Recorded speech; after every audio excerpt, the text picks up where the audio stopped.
attendre ma première collègue au prochain carrefour, là où elle nous attend. Elle habite dans le quartier de Gardès. On fait ça tous les matins. Et le soir, je les ramène au même point. Bonjour. Bonjour Evelyne. Ça va? Oui, toi aussi? Oui, très bien. L'idée de créer une association est partie du fait que j'ai participé à une conférence qui était organisée par l'ADEME sur Paris. Et lors de cette conférence, il y a plusieurs structures qui ont présenté ce qu'elles faisaient dans leur département et entre autres des associations qui avaient créé le covoiturage, plutôt le covoiturage domicile-travail. C'est à partir de là que l'idée a germé. Le nom de l'association, c'est Association de covoiturage solidaire intégrée à l'environnement.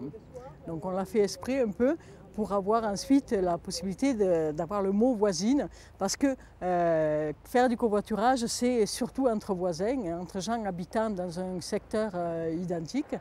J'en ai parlé à quelques amis, et donc à 6, nous avons décidé de nous lancer et de mettre en place le covoiturage.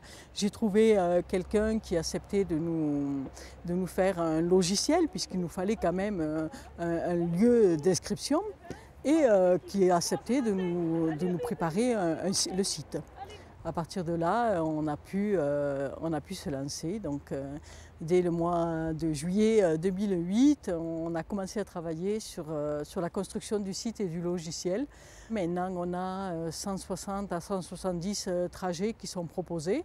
Maintenant, quand on parle de l'association voisine, en principe, les gens savent ce que c'est.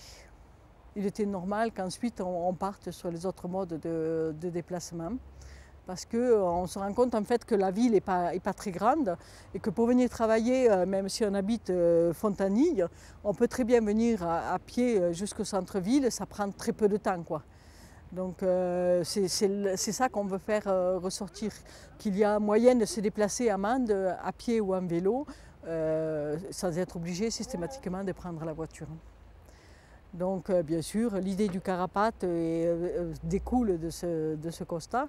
C'est le premier carapate que nous avons ouvert, c'est donc avec l'école Jeanne d'Arc. On espère en faire autant avec les autres écoles publiques parce qu'il y a du potentiel, je dirais.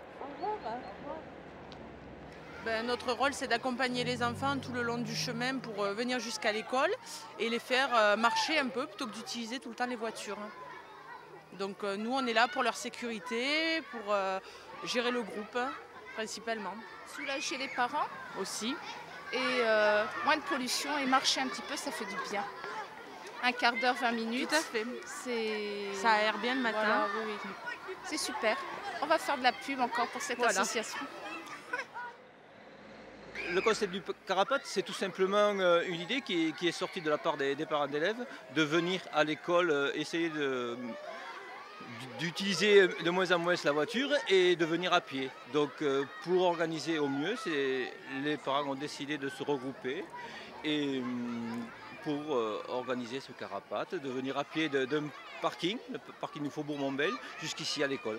Un ramassage scolaire, mais pas en bus, pas en voiture, mais à pied, comme il se faisait autrefois, et je trouve que c'est très important au niveau social aussi. Voilà.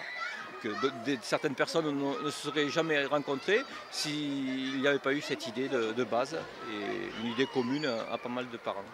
Et même les enfants ont le temps pendant un quart d'heure de parler entre eux et ça aussi, d'un point de vue psychologique, c'est très important. Le circuit s'organise en fonction des demandes des parents et de leur lieu d'habitation. Et on fait des points de montée comme un bus, le même principe qu'un bus. Et à partir de là, si les habitations sont très proches du lieu de montée, on peut très bien prendre les enfants sur leur lieu d'habitation. Voilà. Le projet, pour l'instant, il y a un réseau et donc notre projet, ce serait d'en ouvrir d'autres en fonction des demandes d'autres quartiers. La diffusion de l'information va se faire grâce aux parents et on espère bien en développer d'autres.